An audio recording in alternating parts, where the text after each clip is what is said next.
de vous retrouver, chers amis fidèles de l'autre journal.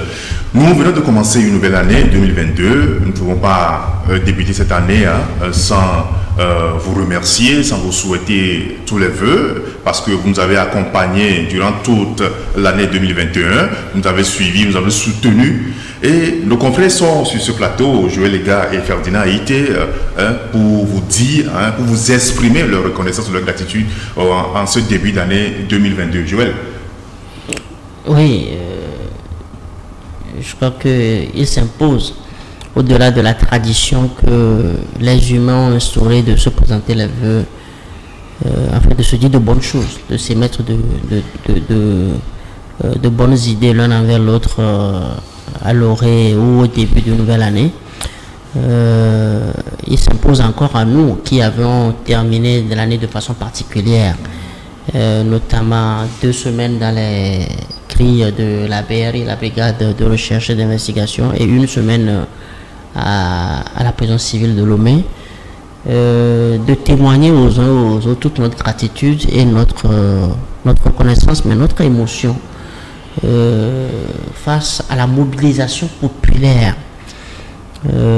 qui nous a été rapportée. Nous étions coupés du monde, mais chaque fois il nous était rapporté les initiatives prises par les uns les autres, les acteurs de la société civile, des politiques.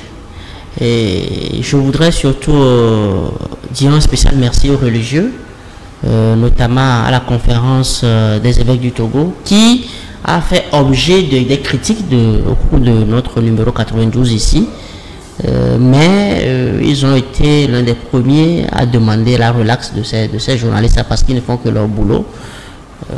Le journaliste critique toujours, donc merci à Monseigneur Alonou, Monseigneur Bariga et toute leur suite.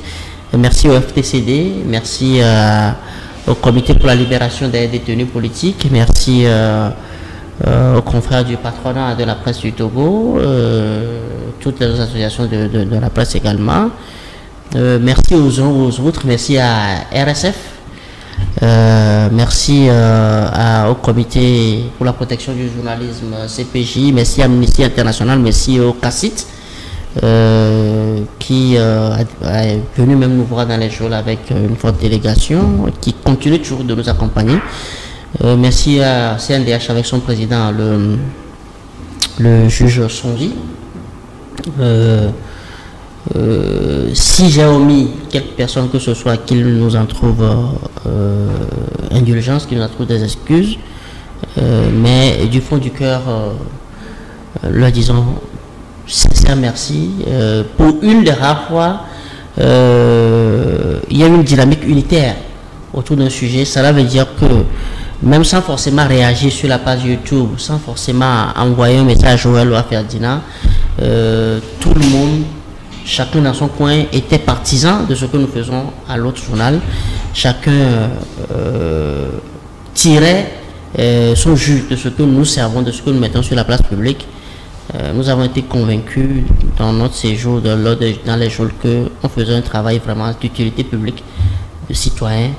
Et merci à la petite fille, à la grande dame, aux jeunes, aux vieux. Merci à vous tous. Et puis, c'est le lieu pour nous de vous souhaiter nos meilleurs vœux. Nos vœux, moi, je mets toujours devant de tout l'amour.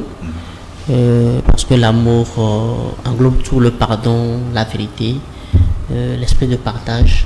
Vraiment que l'amour nous guide pour cette année 2022. Les vœux aux autorités politiques, aux autorités de ce pays également, que nous ayons plus de tact, plus de d'élégance dans la gestion des risques qui arriveraient soit à notre personne, enfin à leur personne individuelle ou bien à l'État, ce qu'ils considèrent, pour que nous puissions changer cette tache noire que le Togo représente sur la côte ouest africaine. Il faut que nous travaillions chacun dans la vérité, dans la sincérité, pour que chacun soit le luciole dans son coin, afin que les 8 millions de lucioles ensemble permettent au Togo de briller. Voilà mes voeux pour nous tous, mes voeux techniciens. les magiciens de l'image qui sont toujours derrière la caméra. Voilà. Merci beaucoup. Merci Joël. Certainement Ferdinand, vous avez... Oui, je pense que Joël a dit l'essentiel, mais il a dit l'essentiel. Nous sommes en début d'année, comme il est de tradition, même si ça fait des années qu'on souhaite les vœux, mais rien ne change, il faut toujours sacrifier la tradition. Donc, nous voulons les meilleurs à tous les Togolais, des vœux de santé, de bonheur, de prospérité, et que l'année qui commence soit une année assez paisible pour chacun d'entre nous, et qu'au cours de nos chemins, le Seigneur lui-même puisse enlever les obstacles qui se dressent sur notre parcours. Bonne et heureuse année à tout le monde, et restons dans la communion et la prière pour notre pays. À la suite de Joël, je voudrais aussi remercier d'abord le Seigneur pour notre vie et la vie de nos collaborateurs, de nos proches, de nos familles. Remercier tous ceux qui se sont engagés de façon très intense dans cette affaire-là, cette zone de turbulence que nous avons traversée. Je commence par notre avocat, Maître Elom Kofi Kpade, que je salue au passage, qui a fait un travail exceptionnel, méticuleux, méthodique et pédagogique. Rarement j'ai vu un avocat qui s'est vraiment donné à cette cause-là. Donc je lui présente mes vœux à sa famille, à lui-même, à ses proches. Et je souhaite que le Seigneur l'accompagne dans sa noble mission. Et je remercie les religieux de tous ordres, les évêques, les pasteurs, les prêtres, tous ces gens qui se sont mobilisés pour défendre notre cause, pour prendre des initiatives, pour prendre des contacts afin d'obtenir notre libération.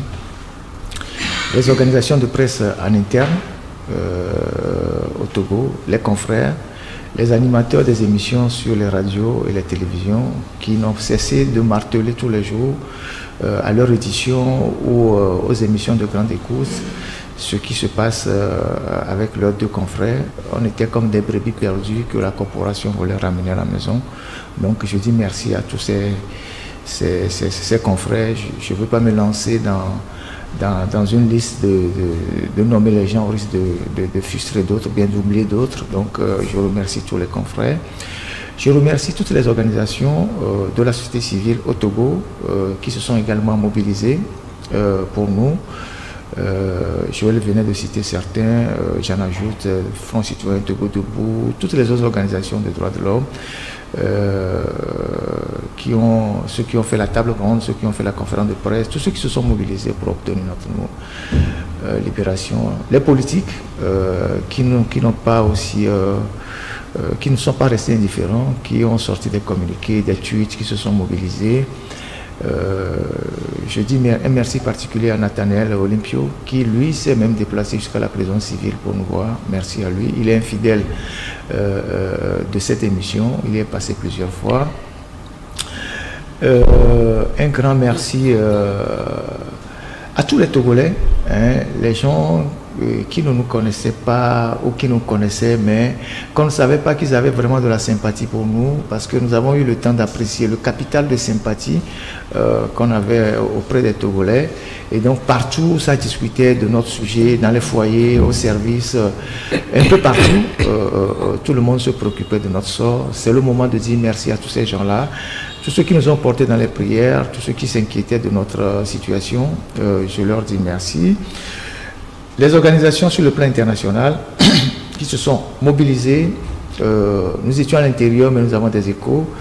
Il n'y avait pas de jour, il n'y avait pas de déclaration, de communiqué, des articles dans les journaux sur le plan international, les journaux en France, aux États-Unis et un peu partout.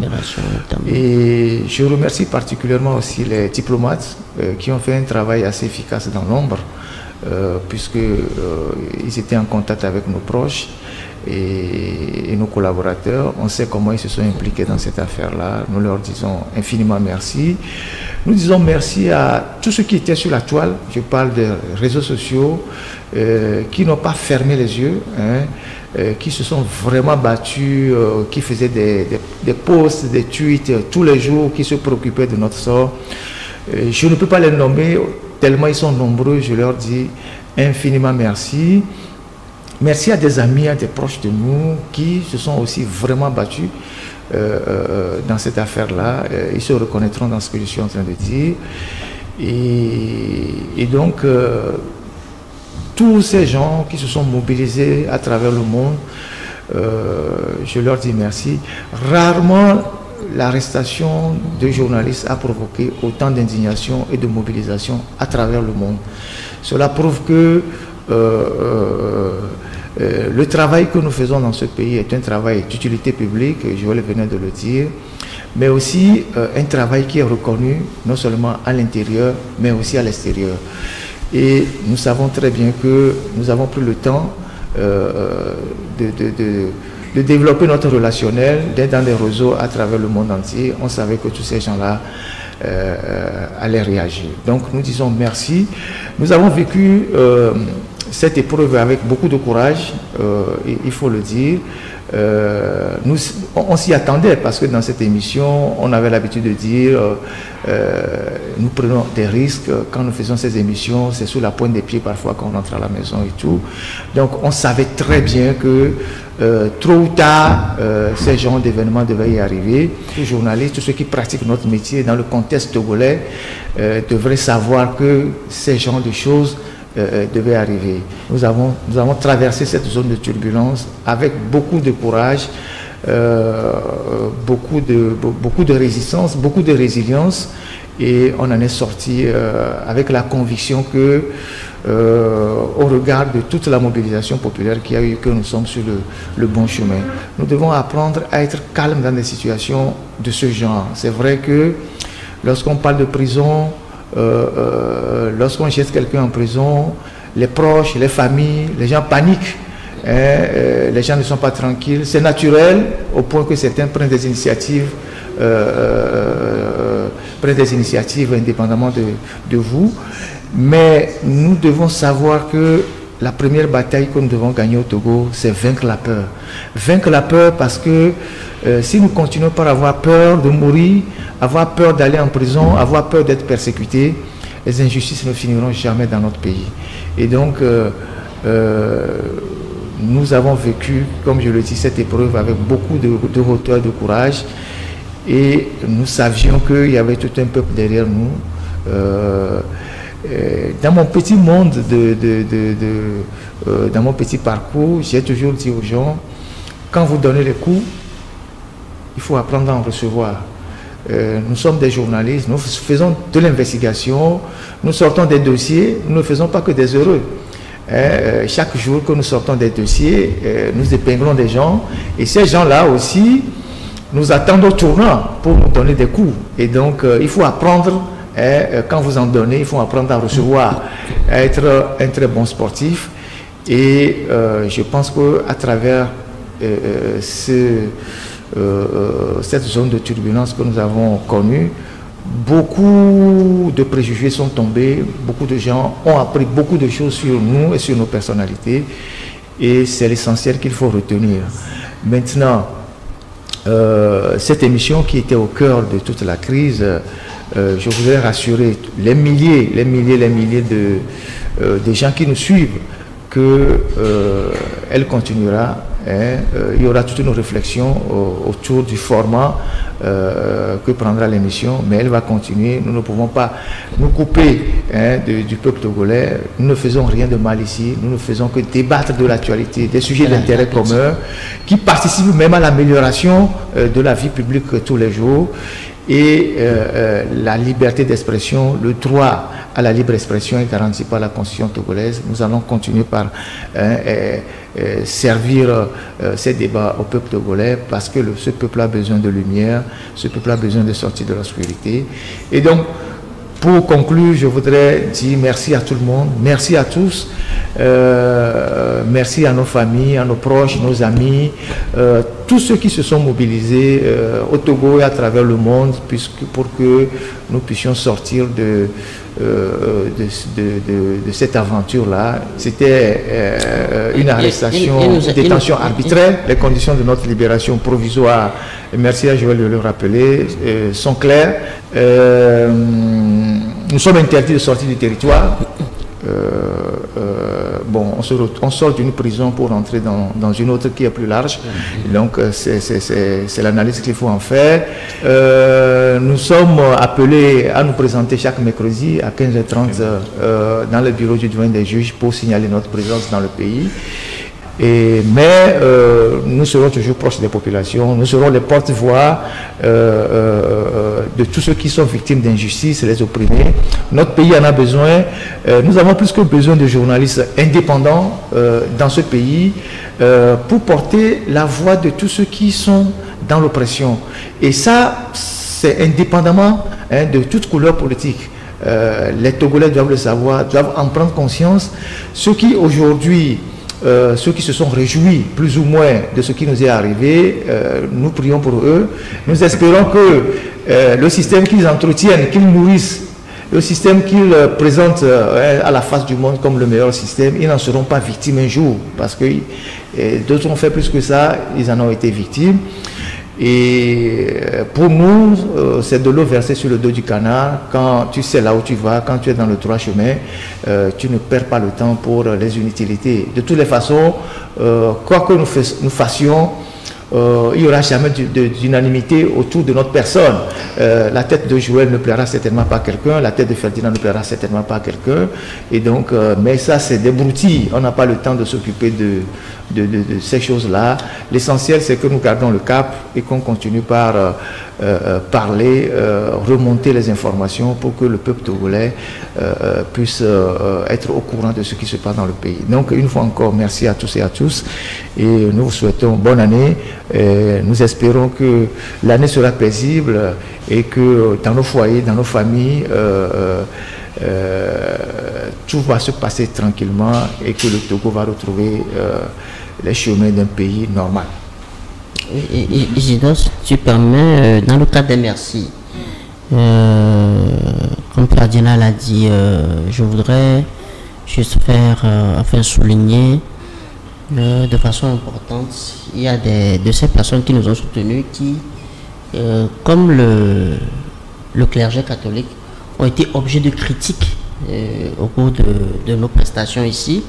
Ferdinand parlait des représentants diplomatiques dont la mobilisation nous a plus que étonnés parce que combien de fois on ne les a pas critiqués ici pour leur position ambiguë sur des trucs là. Mais je crois que dans le cas du 92, on en a encore parlé.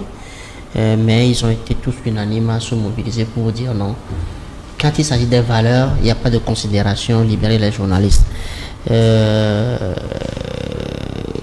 Merci particulier également au pasteur Mitré, qui a joué sa partition pour notre libération pendant qu'il a été également cité dans le numéro 92 incriminé.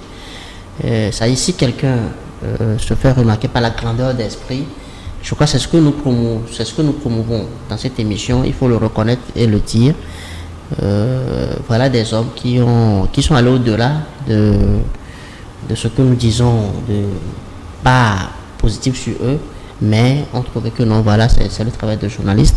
Ferdinand parlait tantôt de notre corporation, mais je voudrais faire un bras d'honneur à deux de nos confrères, parce que ces images vont rester dans l'histoire.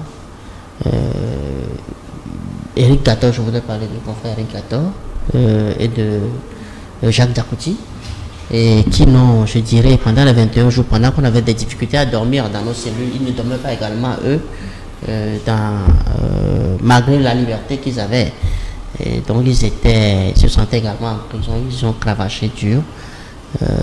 Merci spécial à ces deux confrères, Eric Gator et Jacques Diakouti, pour tout ce qu'ils ont investi comme énergie, etc., pour que, au-delà de ce qu'on reproche à la presse, qu'il n'y ait pas à aller en prison pour un journaliste au Togo. Et je voudrais croire que cela ne va plus se répéter et que la grandeur d'esprit va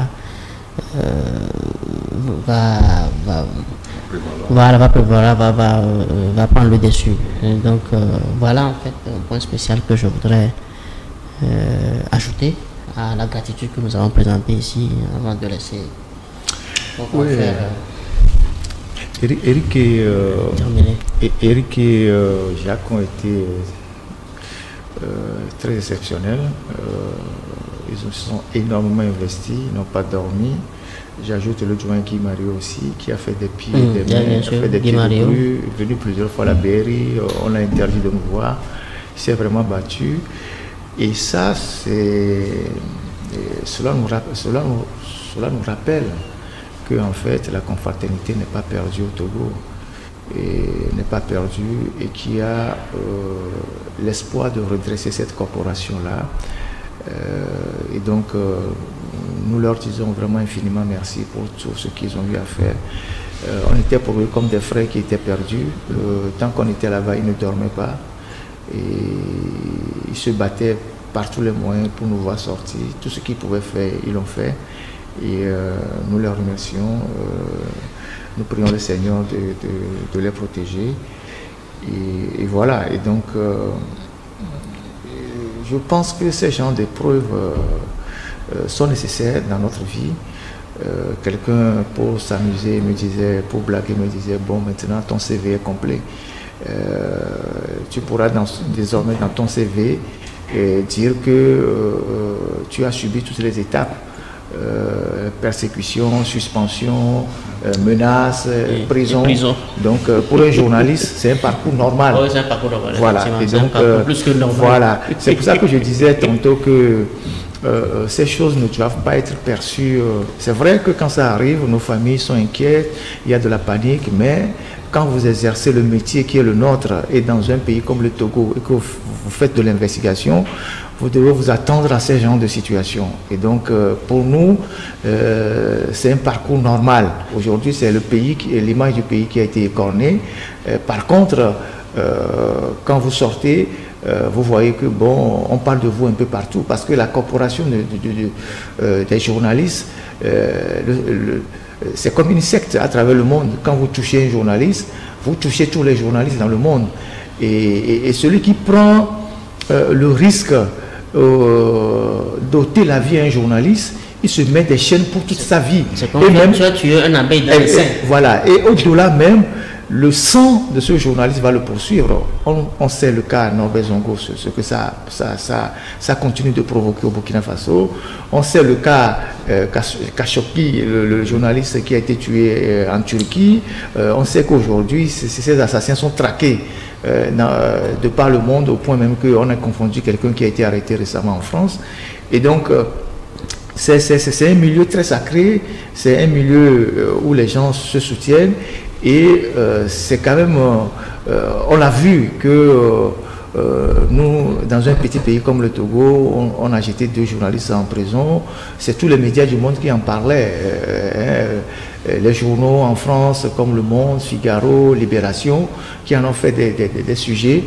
Et je pense que ceux qui ont posé cet acte-là, ils mesurent aujourd'hui l'impact qu'il y a eu. Et voilà pourquoi je disais, nous devons apprendre à affronter ces épreuves avec beaucoup de courage, en restant droit dans nos bottes et en faisant comprendre à ceux qui ont l'intention ou ont envie de nous humilier que nous sommes debout, et nous sommes droit dans nos bottes, et que ces genres de choses en fait n'entament pas notre détermination, n'entament pas notre morale, n'entament pas notre psychologie, et que nous restons solidement adossés à nos convictions et à nos principes, et que nous allons continuer à faire notre travail quoi qu'il arrive. Donc voilà des choses que je voulais rappeler sur ce plateau, et rappeler à tous les Togolais que si nous avons la capacité de résister, si nous avons la capacité d'être résilients, si nous avons la capacité de vaincre la peur, je pense qu'on aura fait un grand pas dans ce pays vers plus de justice, plus de liberté. Et il faut savoir que dans l'histoire de tout pays, 1 personne, 2 personnes, 3 personnes peuvent représenter toute une conscience nationale. et nous l'avons senti dans ce qui s'est passé. De Lomé jusqu'à Sécassé, peut-être des gens qui n'ont jamais vu Ferdinand, qui n'ont jamais vu Joël, étaient préoccupés par notre sort parce que voilà, le travail que nous faisons dans ce pays est un travail d'utilité publique. Et donc, merci à tous, merci infiniment, merci à tout le monde. On n'a pas la mémoire pour citer tout le monde. Si des gens ont été oubliés, veuillez nous en excuser. Si des organisations n'ont pas été citées, merci de nous en excuser. Mais nous vous portons tous dans notre cœur. Nous savons que vous avez été pour nous et nous aussi, nous sommes pour vous. Et que cette communion d'esprit, cette communion d'action qui a abouti à notre libération puisse continuer dans ce pays et que des gens comprennent que quand il y a ce genre d'événements, il y a l'essentiel qu'il faut faire avant les autres considérations. Donc merci à tout le monde. Merci messieurs. En tout cas, bienvenue à la maison. Bon retour à la maison. Et nous sommes ensemble pour continuer l'aventure. Je disais tantôt que nous sommes capables de nous unir quand il s'agit des questions d'intérêt commun. Et nos petites différences, les petites questions de personnes ne doivent pas prendre le dessus. Lorsqu'un Togolais est dans une situation difficile, les gens doivent comprendre que nous devons nous mobiliser pour aller chercher ce Togolais-là. Il y a encore des gens qui sont en prison, nous devons nous battre pour eux. Les gens comme Omolou, des gens qui sont en prison, ceux qui ont été arrêtés dans des questions de Tigre Révolution, qui sont là, qui meurent à petit feu. Nous devons nous battre pour sortir ces gens-là. La prison, ce n'est pas... on ne doit pas tout le temps nous agiter le chiffon de la prison pour nous faire peur, mais nous devons savoir que les gens qui sont en prison ne sont pas vraiment dans une très bonne situation. C'est tout un autre débat qu'on fera après. Le milieu carcéral, ce que nous avons vécu, ce que nous avons vu, ce que nous avons touché du doigt, on en parlera plus tard. Je pense que c'est même Dieu qui nous a envoyé en mission pour aller regarder tout ça. Ce n'est pas des choses qu'on va dire tout de suite, mais on aura le temps de faire un débat de fond sur les conditions, le milieu carcéral, ce qui se passe dans notre pays. Le personnel même qui travaille. On aura le temps aussi de parler de notre justice, de parler du fonctionnement de notre justice, comment de façon aussi facile on envoie les gens en prison, et comment notre justice fonctionne, la corruption, comment les gens règlent les affaires de justice. Nous avons entendu beaucoup de choses, nous avons vécu avec des gens, nous avons vu beaucoup de choses. On en parlera, ça c'est tout un autre débat. Mais je pense que nous les Togolais, nous devons nous battre pour l'essentiel. Nous devons nous battre pour l'État togolais. Nous ne devons pas mettre les considérations sectaristes, ethniques devant. Quand il y a un problème, nous devons nous mobiliser parce que le Togo n'est que le seul territoire que nous avons. Quand j'entends des gens qui nous disent, écoutez, vous aussi, vous prenez trop de risques, prenez vos femmes et vos enfants, partez de ce pays. Si moi je devais partir, il y a peut-être 20 ans, 30 ans, je serais parti. Si je devais partir, chaque fois que je sors, je ne devais pas rentrer. C'est pour cela que quand on m'interdit de sortir du territoire, ça me fait rire. Ou quand on bloque mon passeport, ça me fait rire parce que je n'ai jamais eu l'intention de quitter le Togo. Mais nous devons savoir que pour l'avenir de nos enfants, tout le monde ne peut pas quitter le Togo. Parce que quand on me dit il faut partir ailleurs pour préparer l'avenir de mes enfants, je dis l'avenir de mes enfants, c'est dans ce pays. Et c'est dans ce pays que nous devons nous battre pour que nos enfants ne vivent pas ce que nous sommes en train de vivre aujourd'hui. Il faut que certains se sacrifient. Nous sommes dans cette dynamique-là. On fera ce qu'on pourra faire, quoi qu'il arrive, pour qu'on puisse avoir un Togo plus libre et prospère pour tout le monde. Merci beaucoup. Merci à vous aussi, chers techniciens. On se retrouve cette année. On se retrouve. Nous allons continuer cette émission. Comme l'a dit tout à l'heure Ferdinand, on ne suspend pas, on continue. Merci et à la prochaine.